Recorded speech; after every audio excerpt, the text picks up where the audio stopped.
Gold trusted gold buyers మీరు తాకట్టు పెట్టిన బంగారాన్ని విడిపించి ఈ రోజు ఉన్న మార్కెట్ ధరకు కొనబడును. ఉగ్ర స్థావరాలపై భారత సైన్యం విరుచుకుపడిన తర్వాత దేశంలో ఎప్పుడు ఎక్కడైనా కూడా ఉగ్రదాడులు జరిగే అవకాశం ఉన్న నేపథ్యంలో కేంద్రం అలర్ట్ జారీ చేసింది. రాష్ట్రంలో ముఖ్యమైన ప్రాంతాల్లో సేఫ్టీ మాక్ డ్రిల్ నిర్వహించాలని ఆదేశాలతో విశాఖ వన్ టౌన్లోనైతే సేఫ్టీ మాక్ డ్రిల్ కొనసాగుతోంది. సైరన్ మోగిన వెంటనే ప్రతి ఒక్కరూ అలర్ట్ అయ్యారు. ఎన్డీఆర్ఎఫ్ బృందాలు, ఏపీ ఫైర్ డిపార్ట్మెంట్, పోలీస్ అందరూ సంయుక్తంగా రెస్క్యూ అయితే కొనసాగిస్తున్నారు. దీనికి సంబంధించి మరిన్ని వివరాలు అడిగి తెలుసుకుందాం. ఆర్ఎఫ్ఓ నిరంజన్ రెడ్డి సార్ మనతో పాటు ఉన్నారు. సార్, జనరల్గా అగ్నిమాపక వారోత్సవాలు చేసేటప్పుడు కూడా మీరు ఇలా పబ్లిక్ ఎప్పటికప్పుడు అవేర్నెస్ కల్పిస్తూ ఉంటారు.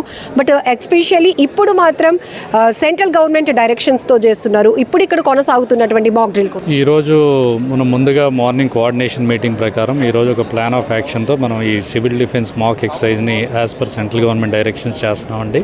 స్టేట్ గవర్నమెంట్ నుంచి కూడా మనకి ఇన్స్ట్రక్షన్స్ వచ్చాయి. ముఖ్యమైనటువంటి ఉద్దేశం ఏంటంటే ఈ మాక్ డ్రిల్ ద్వారా మనం ప్రిపేర్డ్నెస్ ఎలా ఉంది, మనం in case of any emergency ఎలా రెస్పాండ్ అవుతాం, మన లైన్ డిపార్ట్మెంట్స్ రెస్పాన్స్ ఎలా ఉంది, అలానే పబ్లిక్ని ఎలా ఎంగేజ్ చేయగలుగుతాము, తర్వాత ఏదైనా మన దగ్గర ఉన్నటువంటి డెఫిషియన్సీస్ కానీ ఏమైనా ఉంటే మనం రెక్టిఫై చేసుకోవడానికి ఇది ఒక అవకాశంగా ఈ మాక్ ఎక్సర్సైజ్ కండక్ట్ చేయమని చెప్పారు. దాంట్లో భాగంగా 4 గంటలకి ఇక్కడ మనం సిగ్నలింగ్ వ్యవస్థ స్టార్ట్ చేశాము. సైరన్ ఇవ్వడం జరిగింది. సైరన్తో దాదాపు అన్ని లైన్ డిపార్ట్మెంట్స్ అలర్ట్ అయిపోవటం, ఇక్కడ పబ్లిక్ కూడా ఒక చోట గ్యాదర్ అవ్వటం జరిగింది. ఇక్కడ G+1 బిల్డింగ్లో ఒక మాక్ ఫైర్ అనేది మనం క్రియేట్ చేశాము. క్రియేట్ చేసి మనం వెంటనే 2 ఫైర్ ఇంజిన్స్ టర్న్అవుట్ చేసి ఫస్ట్ ఫ్లోర్లో ఉన్నటువంటి పీపుల్ని రెస్క్యూ చేయడం కోసం మనం ల్యాడర్ ఉపయోగించి మా వాళ్ళు BA సెట్ వేసుకొని పైకి వెళ్ళి ఆ స్మోక్ ఛాంబర్లో వాళ్ళని రెస్క్యూ చేసుకొని తీసుకొచ్చారు. అలానే చైర్ నాట్ వేసి రెస్క్యూ చేశాము. తర్వాత ఫైర్ ఫైటింగ్ కూడా చేశాము. వాటర్ ఇచ్చేసి అలానే గ్యాస్ ఫైర్ని కూడా కంట్రోల్ చేయడం జరిగిందండి. ఇది ఫైర్ డిపార్ట్మెంట్ నుంచి మేము అనుకున్నటువంటి యాక్షన్ ప్లాన్. దీని తర్వాత ఎన్డీఆర్ఎఫ్ వాళ్ళు కూడా వాళ్ళు CBR ఇన్ డిజాస్టర్స్ అంటే వీళ్ళు కెమికల్, బయలాజికల్, న్యూక్లియర్ డిజాస్టర్స్ ఏమైనా జరిగితే రెస్పాండ్ అవ్వడం కోసం వాళ్ళు స్పెషలైజ్డ్ PPE వేసుకొని వాళ్ళు కూడా వచ్చి కెమికల్ డిజాస్టర్ నుంచి పీపుల్ని రెస్క్యూ చేశారు. ఎవాక్యుయేషన్ కూడా జరిగింది. ఈ పార్ట్లో ఒక 3 వెహికల్స్ని ఎంగేజ్ చేసి ఇక్కడ ఉన్నటువంటి పబ్లిక్ని safe places because we need to maintain distance because of chemical disasters కాబట్టి వాళ్ళని ఎవాక్యుయేషన్ చేశాము.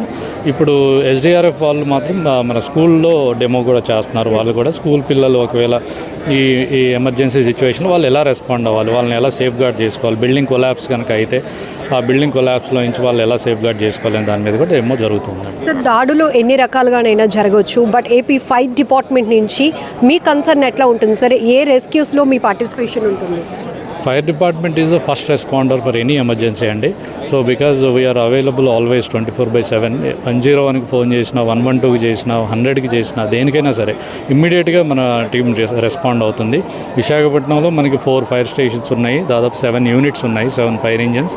అలానే 90 మీటర్స్ హైట్ వెళ్ళేటువంటి బ్రాంటో స్కైలిఫ్ట్ కూడా ఉంది. మన టీం అంతా సిద్ధంగా ఉంది. ఏదైనా సరే ఎనీ ఎమర్జెన్సీ ఇమ్మీడియట్గా రెస్పాండ్ అయ్యి, అది ఫైర్ కానివ్వండి, బిల్డింగ్ కొలాప్స్ కానివ్వండి, ఎటువంటి డిజాస్టర్ అయినా కానీ along with support from in case మన దగ్గర స్పెషలైజ్డ్ ఎక్విప్మెంట్ లైక్ ఎన్డీఆర్ఎఫ్ లేకపోవడం వల్ల వాళ్ళని కూడా ఇన్వాల్వ్ చేసి కట్టర్స్ అవి యూజ్ చేసి మనం రెస్క్యూ చేయడం జరుగుతుంది. సార్, పర్టికులర్గా ఈ మాక్ డ్రిల్స్ అనేవి పబ్లిక్ని హ్యూజ్ అవేర్నెస్ చేయడానికి కాబట్టి సో ఈ బిల్డింగ్లో పొగలు అనేవి వస్తున్నాయి బయటికి. ఒక్కసారిగా మీ సిబ్బంది లోపలికి వెళ్ళారు. ఫస్ట్ ఆ సిచ్యువేషన్ ఎట్లా కంట్రోల్లోకి తెస్తారు సార్? ఫస్ట్ పబ్లిక్ని అంటే ఆ రెస్క్యూలో ఉన్న వాళ్ళని బయటికి తీసుకొస్తారా? అక్కడ ఏం పరిస్థితి ఉంటుంది? ఎప్పుడైనా సరే మనకి ఫైర్ కానివ్వండి, ఏదైనా ఎమర్జెన్సీ సిచ్యువేషన్లో మనం ప్రాణాలు కాపాడటం అది ఫస్ట్ రెస్పాన్సిబిలిటీ. సో దాంట్లో భాగంగా మనం స్మోక్ ఫిల్నటువంటి ఛాంబర్లోకి వెళ్ళేటప్పుడు ముందు మన ప్రాణాలను సేఫ్ గార్డ్ చేసుకోవడం కోసం మనం ఖచ్చితంగా బ్రీతింగ్ ఆపరేటర్ సెట్ అనేది వేసుకోవాలి. సో ఆ ఎక్విప్మెంట్ వేసుకొని అప్పుడు వాళ్ళు కనీసం ఒక 30 మినిట్స్ వరకు ఆ స్మోక్ ఫిల్ ఛాంబర్లో ఫైర్ సూట్ కూడా వేసుకుంటారు కాబట్టి అట్లీస్ట్ 500 degrees సెంటిగ్రేడ్ ఉన్నటువంటి టెంపరేచర్ ఉన్నటువంటి అట్మాస్ఫియర్లో కూడా వాళ్ళు వెళ్ళగలుగుతారు ఆ రూమ్లోకి. అక్కడికి వెళ్ళి అక్కడ ఉన్నటువంటి ప్రజలను ఎవరైతే ఈ స్మోక్ పీల్చడం వల్ల ఆస్ఫిక్సియేషన్తో కళ్ళు తిరిగి పడిపోతారో వాళ్ళని వెంటనే రెస్క్యూ చేసి వాళ్ళు బయటికి తీసుకురావడం జరుగుతుందండి. ఇంకొకటి అవేర్నెస్ కోసమే, ఒక అపార్ట్మెంట్లో 3 బెడ్రూమ్స్ ఉన్నాయనుకోండి. ఒక బెడ్రూమ్లో ఫుల్గా పొగలు కమ్మేశాయి, మిగతా వాళ్ళు కొంచెం సేఫ్ ప్లేస్లో ఉన్నారు. బట్ వాళ్ళని ఎలా రెస్క్యూ చేయగలుగుతాం సార్? ఇప్పుడు ఫైర్ అనేది కంట్రోల్ అంటే కంపార్ట్మెంటేషన్ అంటారండి. అంటే ఒక ఫ్లోర్ నుంచి ఒక ఫ్లోర్కి కానివ్వండి, లేదంటే ఇప్పుడు అపార్ట్మెంట్స్ అయితే ముఖ్యంగా అవి సపరేట్గా ఉంటాయి. ఒక అపార్ట్మెంట్కి మధ్యలో గ్యాప్ ఉంటుందన్నమాట. సో ఇమ్మీడియట్గా మనం ఆ ఫ్లోర్లో ఉన్నటువంటి అపార్ట్మెంట్లో ఉన్నటువంటి వాసుల్ని అలానే పై ఫ్లోర్లో ఉన్న ఎందుకంటే స్మోక్ పైకి వెళ్తుంది కాబట్టి ఇమ్మీడియట్గా వాళ్ళని అక్కడి నుంచేసి ఎమర్జెన్సీ స్టెయిర్ కేస్ ద్వారా మనం బయటికి తీసుకురావడం జరుగుతుంది. అలానే న్యాచురల్ వెంటిలేషన్ కూడా క్రియేట్ చేయాల్సి ఉంటుంది. ఒకవేళ అది క్లోజ్డ్ బిల్డింగ్, ఎస్పెషల్లీ మన ఐటీ టవర్స్ లాంటి బిల్డింగ్స్ అనుకోండి, అక్కడ మొత్తం క్లోజ్గా ఉంటుంది కాబట్టి మనం గ్లాసెస్ని కూడా బ్రేక్ చేసి న్యాచురల్గా వెంటిలేషన్ అనేది క్రియేట్ చేస్తాం. Thank you sir. సో ఇది సేఫ్టీ మాక్ డ్రిల్ ద్వారా ప్రజలకు పెద్ద ఎత్తున అవేర్నెస్ కల్పించేందుకు, వాళ్ళని ఒక ప్రిపరేషన్ కల్పించేందుకు ఇక్కడైతే అన్ని శాఖల సమన్వయంతో రెస్క్యూ అయితే కొనసాగింది. పబ్లిక్ కూడా ఈవెన్ ఆల్రెడీ గవర్నమెంట్ నుంచి ఎప్పటికప్పుడు అనౌన్స్మెంట్స్ వస్తున్నాయి కాబట్టి కేవలం ఈ మాక్ డ్రిల్స్ అనేవి ఎలాంటి దాడులు జరిగినా, ఎలాంటి విపత్కర పరిస్థితులు వచ్చినా వాటి నుంచి మనల్ని మనం ఎలా ప్రొటెక్ట్ చేసుకోవాలి, అలాగే భద్రతకు సంబంధించి ఫోర్సెస్ ఎంత అలర్ట్గా ఉంటాయని చెప్పడానికి సైరన్ మోగించిన తర్వాత జరిగే పరిణామాలు పూర్తిగా ప్రతి ఒక్కరికి పబ్లిక్కి కళ్ళకు కట్టినట్లు చూపిస్తూ ఇక్కడ విశాఖ 1 టౌన్లో అయితే సేఫ్టీ మాక్ డ్రిల్ ముగిసింది. నిజంగా ప్రస్తుతం ఉన్నటువంటి సమాజం దేనికి ప్రయారిటీ ఇస్తుంది?